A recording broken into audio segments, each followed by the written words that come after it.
Tantor Audio, a division of Recorded Books, presents Great Kingdoms of Africa. Edited by John Parker. Foreword by David Ajay. Narrated by Bill Andrew Quinn. Foreword. Reclaiming Ancestral Narratives. Sir David Ajay, OBE. While Ghana is my ancestral homeland, growing up in various locations across Africa and becoming attuned to its rich diversity of cultures and histories gave me a distinctively Pan-African view of the continent. After this formative experience, I went on to document all 54 African capital cities during a 10-year period spent investigating the role of architecture in the making of urban space. This became a study less about the construction of symbolic urban objects than about the synthesis of cultures going back over several centuries. I came to see the city as an inclusive conglomerate of shared identity rather than a series of freestanding architectural icons. A similar ethos drives this book, which seeks to understand African kingdoms not by the usual historical periods, but on their own unique evolutionary terms.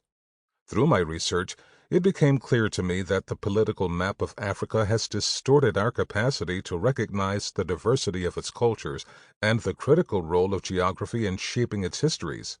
I developed a different kind of map of the continent, which became the basis for classifying its capital cities according to their position in one of 6 geographic terrains. These distinct terrains, the Maghreb, the desert, the Sahel, the savanna and grassland, the forest, and the mountain and highveld, portray the continent as a place of shared geographical inflections and identities. It is this range of terrains that has enabled such diverse kingdoms to emerge and mutate within a single continental plate. The map of the African kingdoms we will consider in this book can also be seen as a redrawing of the colonial diagram. The edges of these kingdoms appear deliberately imprecise. Like geographies, they are flexible and constantly shifting forces. Applying my geographical methodology to the kingdoms, ancient Egypt and Nubia would fall under the category of desert, the Sudanic empires between desert and Sahel, Ethiopia predominantly mountain and highveld, the Hausa kingdoms and Sakota Caliphate savanna and grassland, and Zulu between grassland and mountain and highveld. The other 4 kingdoms could all be considered as falling within forest territory: Yoruba and Benin, Buganda, Congo, and Asante. This reflects the contemporary situation where the forest region has the largest number of capitals, many of which are port cities. While the forest itself has often been cleared, the combination of heat and moisture and consequent settlement patterns still determine the character of these places. This book offers a critical reclaiming of African kingdoms. It looks anew at these historic regions and understands systematically the relationships between them. Their identities are intertwined physically with features such as rivers and lakes, spatially with urbanization, temples and tombs, and materially with things such as gold and art. A key part of this process of reclaiming narratives is to understand the long histories and ongoing trajectories of these kingdoms. For as long as I have practiced architecture, I have been fascinated by indigenous civilizations. I am interested in the root essence of places. My work is developed out of a particular set of circumstances and an interrogation of contexts. I think of architecture as constructed narratives, by which I mean making buildings in deep dialogue with both time and place. This entails constructing buildings that acknowledge their histories while creating something entirely new to serve communities into the future.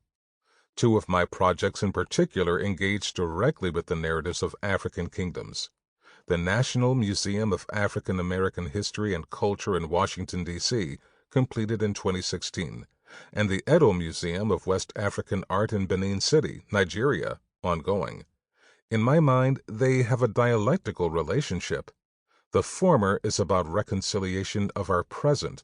The latter speaks to a recovery of our past. The National Museum of African American History and Culture addresses this present condition and the evolution of the African diaspora.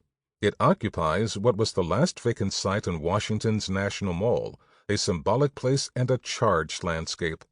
Celebrating the importance of the Black community in the social fabric of American life, I designed the corona structure, an inverted pyramid form, taking inspiration from a triple-tiered crown sculpture created by the famous Yoruba craftsman Olowe of Ise, circa 1873 to circa 1938. This silhouette has since become the primary register for the building, which relates the diaspora so profoundly to their origins in Africa. In contrast to its neighbors made of stone and marble, it is also the National Mall's only metal building, which is in part a reference to the bronze and copper traditions of Benin. In so many ways, the museum brings a certain tangibility to the remarkable contribution of the African American community. The Edo Museum of West African Art is a key element in a project aimed at the restoration of Benin City, the capital of one of the continent's most ancient kingdoms. To be situated adjacent to the Obas Palace, the epicenter of the Kingdom of Benin, the museum will house repatriated artifacts and art seized during the British colonial conquest of 1897. Given the significance of this project, the museum is envisaged as part of a larger master plan that will excavate, preserve, and restore Benin City's extensive system of earthwork walls punctuated by moats and gates. I designed the new museum to connect to the city's extraordinary earthen landscape, its orthogonal, or right-angled, walls and its courtyard networks. This museum will be a set of elevated pavilions, taking their form from the very fragments of these historic compounds. I want Benin City to regain its position as an artifact in and of itself. I see the Edo Museum as a reteaching tool, a place for recalling lost collective memories and to instill an understanding of the cultural foundations of Africa. From my Accra office, I am now involved in the making of other civic buildings across Africa, which I approach in a similar way to the Edo Museum, using architecture to illuminate history and form collective identities. On a personal level, I have also returned to my ancestral land in the Aquapem Hills of Ghana and constructed a country home for myself and my father's village. To be rooted locally, I designed it using rammed earth, and it has been constructed organically. I am entirely preoccupied with thinking about the elemental quality of earth, our co-relationship with nature, and the origins of Black architecture. Like this book, I believe my return is a process of going back to the past to reconstruct the future. Introduction: Kings, Kingship, and Kingdoms in African History. John Parker.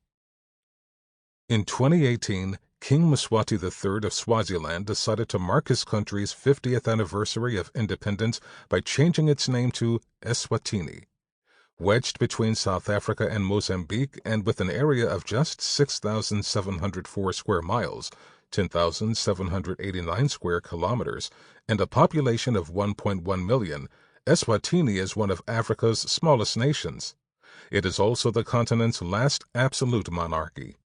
Emerging as a distinct state in the mid-18th century and consolidating its position a century later under the forceful leadership of Mswati II, the Kingdom of the Swazi people, or Umboso Wiswatini, was one of the few in Africa to survive European colonial rule and emerge intact as a modern nation in the era of renewed sovereignty in the 1960s.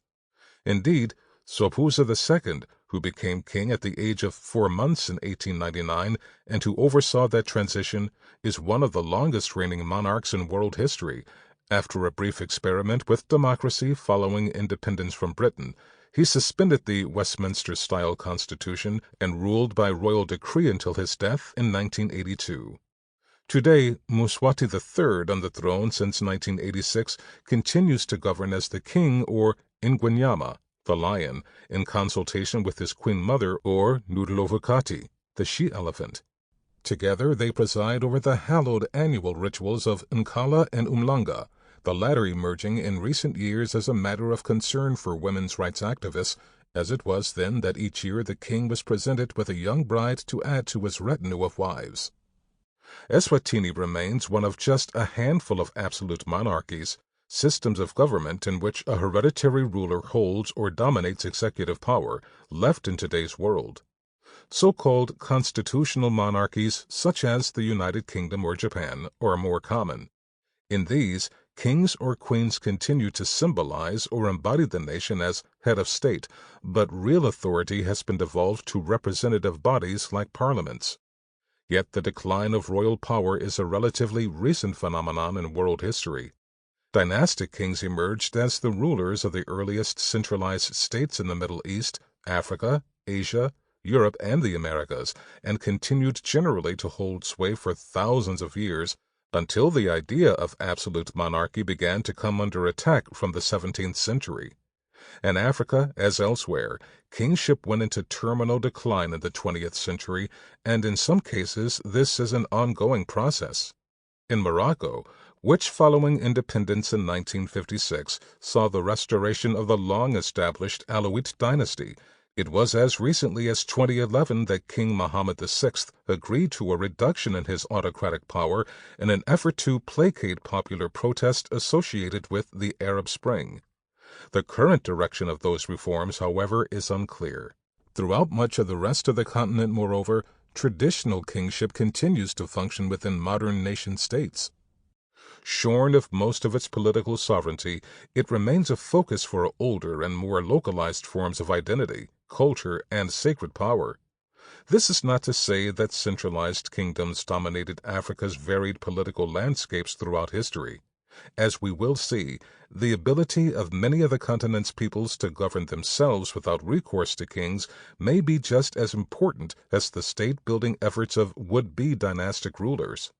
Yet from the ancient Nile Valley to the savannas of medieval West Africa, the highlands of Ethiopia, and on to the forests and grasslands stretching away to the south, African civilizations have given rise to some of the world's most impressive kingdoms. The history of these kingdoms and the nature of royal power at their core is the subject of this book.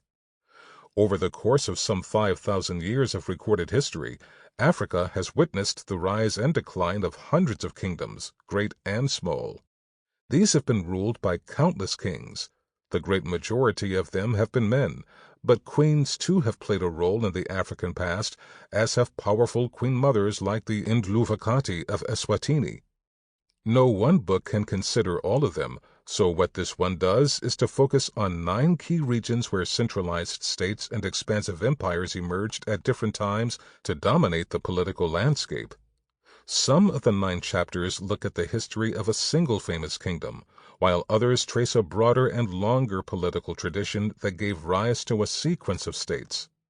Perhaps the best known of these regional trajectories is the succession of 3 great empires in medieval West Africa, Ghana, Mali, and Songhai, examined in Chapter 2 by Rahman Idrissa.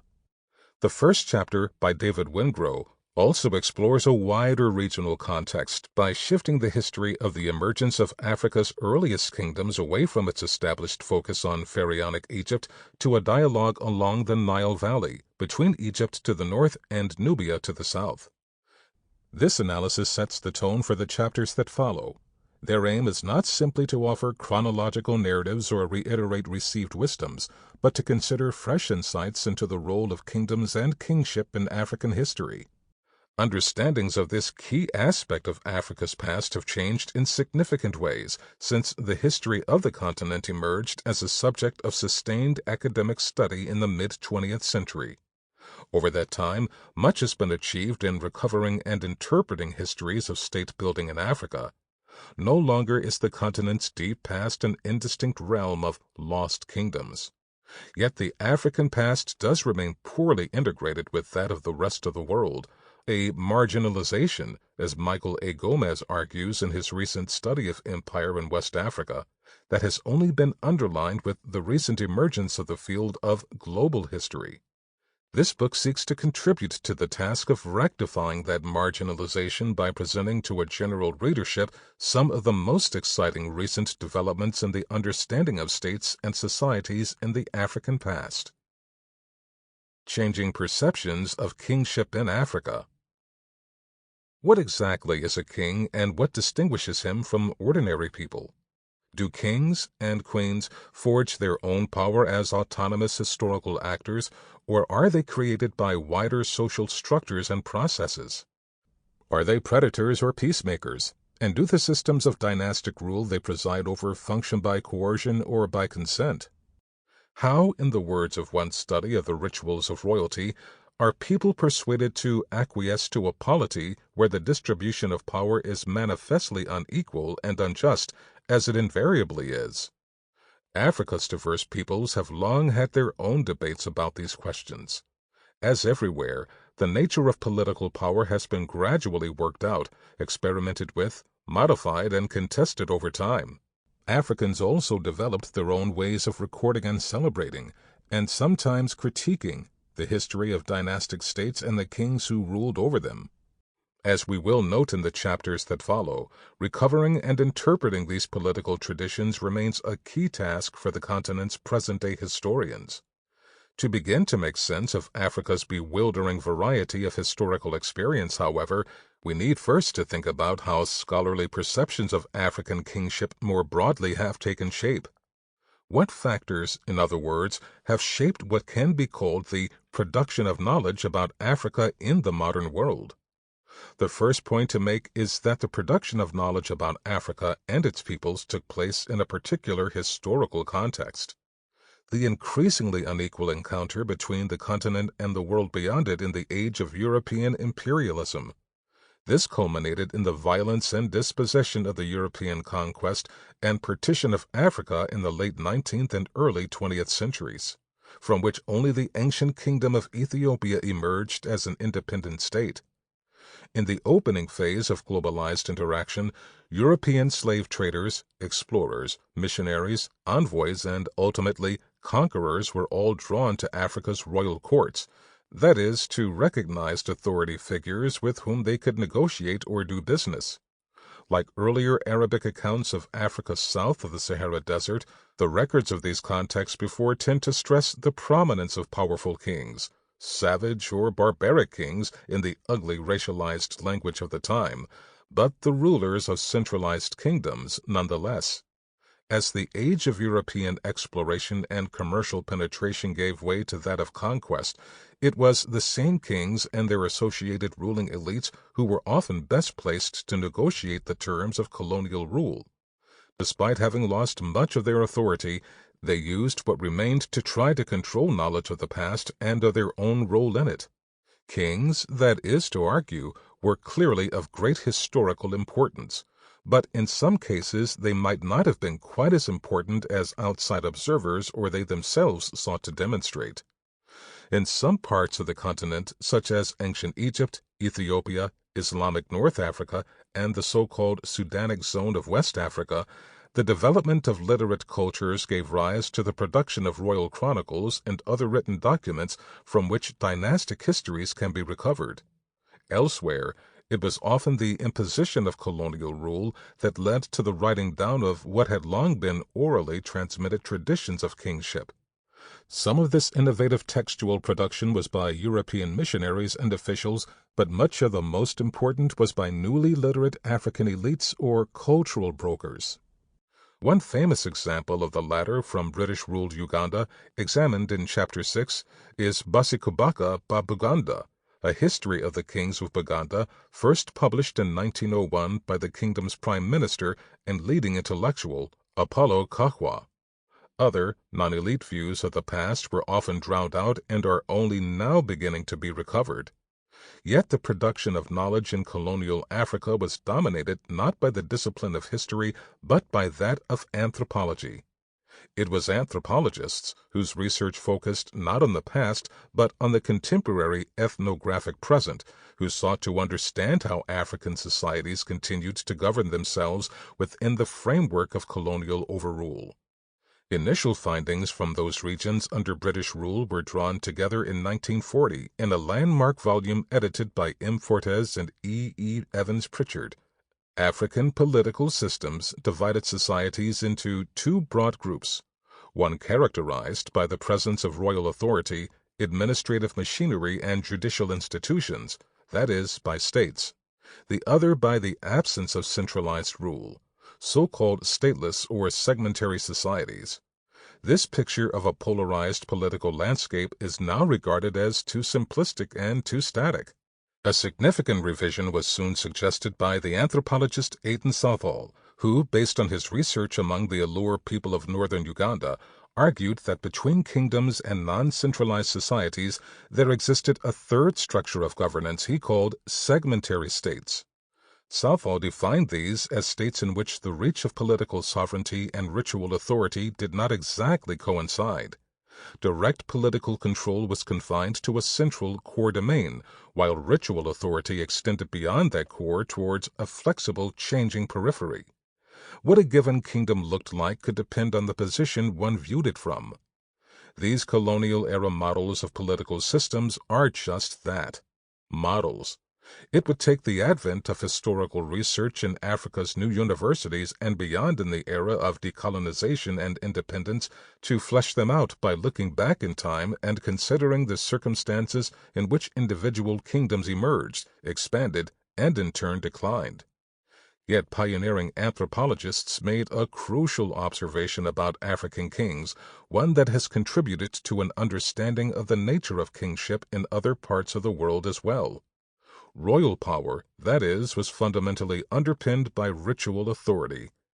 An African ruler is not to his people merely a person who can enforce his will on them, Fortes and Evans Pritchard argued.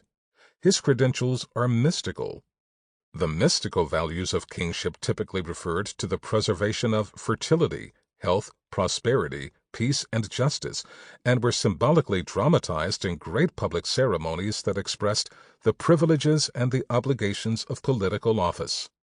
A classic example of such an annual ritual drama was the Nukwala of the Swazi Kingdom. Nukwala, depending on which of many interpretations of the ceremony one favors, served to renew the identity of the king as an agent of fertility, as a heroic warrior, and as a sacred stranger. As interpretations of the king's two bodies and the curative powers of the royal touch in medieval and early modern Europe have shown, the entanglement of political and ritual authority has not been limited to Africa.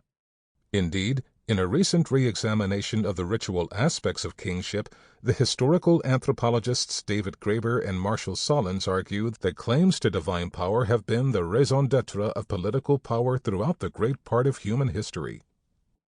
The understanding of kingship in Africa took a new turn as historians began to examine the continent's past. If anthropology developed as a colonial science, despite anthropologists often taking a dim view of the damaging impact of European rule on the people they studied, then African history as a discipline took shape in the era of anti-colonial nationalism and the liberation struggles of the 1950s and 1960s. The imperative for many of this first generation of historians was to reject the denigrating colonialist view that Africans had no history worth studying by recovering a usable past of achievement in state-building and governance. The succession of powerful Islamic dynasties in North Africa could hardly be denied, but it was in these years that attention turned to the forging of kingdoms and empires by civilizations south of the Sahara. The long history of connectivity across the desert also began to emerge, most prominently the role of Islam and long-distance trade in the emergence of the great empires of what medieval Arab geographers called the Bilad el-Sudan, the land of the blacks. More controversially, trans-Saharan connections took shape in the idea that a distinctive Sudanic civilization may have been influenced by the diffusion of rituals of divine kingship from pharaonic Egypt.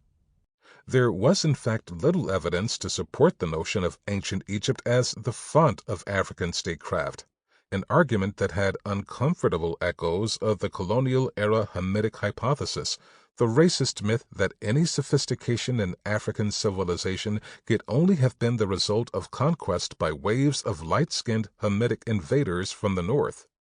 The phase of history writing focused on the heroic achievement of African kingdoms as an exemplar for modern nation-building, however, was short-lived. As early as the 1970s, more radical scholars influenced by Marxist thought were inclined to portray states, whether pre-colonial, colonial, or post-colonial, less as mechanisms of good governance than as engines of exploitation. While nationalist historians looked to the political logic of states, Marxist scholars looked to their productive logic. The dispute between them, an early survey of these divergent interpretations pointed out, was really over the evolutionist assumption that it is better to live in states. For those non-centralized African peoples who struggled to preserve their independence from would-be state builders, their assumption was surely wrong. For many who came under the rule of kings, too, dynastic power was something to be very wary about. For the Nyoro people of Uganda, for example, the concept of rule was synonymous with oppression. Yet there was a great deal of other evidence to suggest that many African communities did think that it was more civilized to live under the rule of kings, despite the trouble they could sometimes cause. Much of this evidence is embedded in oral traditions, which would emerge as such a crucial source for the continent's historians. Those traditions preserving the origins or the founding charters of states often tell stories of the borrowing of the institution of kingship from more sophisticated neighbors. Olatunji Ojo examines one famous example in Chapter 4, that of the Kingdom of Benin in present-day Nigeria, whose elders appealed to the ruler of Ile-Ife, the cosmic metropolis of the nearby Yoruba-speaking peoples, to send them a divine prince. Others tell stories of roving immigrants, heroic strangers from beyond the established cultural order who usurped power from autocratic tyrants and instituted just and sacred kingship. Those left without kings were often dismissed as either unfortunate or uncouth by those who had them. As the immigrant Suku peoples sang of the Mbale in what is now the Democratic Republic of the Congo, they are Behiga slaves because they have no king. Likewise, the upstart city of Ibadan in 19th century Yoruba land was denounced by its more ancient rivals as being without a king or even a constitution. More recent historical research has moved beyond the analysis of African kingdoms as either triumphs of effective governance on the one hand or as engines of predation on the other. There is now a greater focus on the nature of political cultures and the ongoing relationship between states and the societies from which they arose. These approaches have been shaped by an increasing interest in the continent's social history, the challenge for which was to seek out new sources of information beyond the authorized dynastic traditions which kings since the time of the Egyptian pharaohs had used to impose an official view of the past and thereby consolidate their own rule. A new generation of Egyptologists, for example, looked to the written records left by communities of working people and to the dynamics of the religious realm in order to liberate ancient Egypt's complexity from the weight of its official ideology.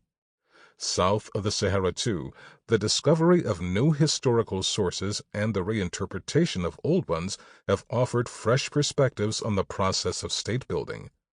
One recent example is the work of Paulo de Moraes Farias on medieval Arabic epigraphy, that is, inscriptions on stone, in present-day Mali, which challenges some key aspects of the imperial tradition as enshrined in chronicles produced in 17th century Timbuktu. Another is the analysis by Neil Kodesh of political identity and well-being in Buganda, which offers a perspective on the history of the kingdom quite different from that of Apollo Kakwa's dynastic narrative, Basikabaka Babuganda. In his tellingly titled book, Beyond the Royal Gaze, Kodesh considers how Buganda might have looked not from its royal court but from its peripheries, where older traditions of public healing and belonging that focused on sacred sites continue to shape clan identities after the accumulation of centralized power from the 17th century. As we will note in Chapter 6, the revisionist view of Buganda suggests the importance for the history of the Great Lakes region of East Africa and for the continent more broadly of diffuse forms of power, as well as ritual and other types of knowledge in achieving political complexity. Ritual power and political complexity. These and other studies demonstrate an emerging tendency on the part of historians, anthropologists, and archaeologists to return to the earlier idea that kingship in Africa was originally, and in many ways remained, an essentially sacred institution. The same argument has been made for many other parts of the world, from the so-called theater state of 19th century Bali to the galactic or cosmic polities elsewhere in Southeast and South Asia, and on to the pre-Columbian empires of the Americas and the chiefdoms of Polynesia. It is the central contention of Graeber and Solon's recent book on kings. Understanding the sacred logic of power is crucial, Graeber writes of Marina and other highland states of the island of Madagascar, because these kingdoms were organized essentially on ritual terms. This is not to deny that they were. Sample complete. Ready to continue?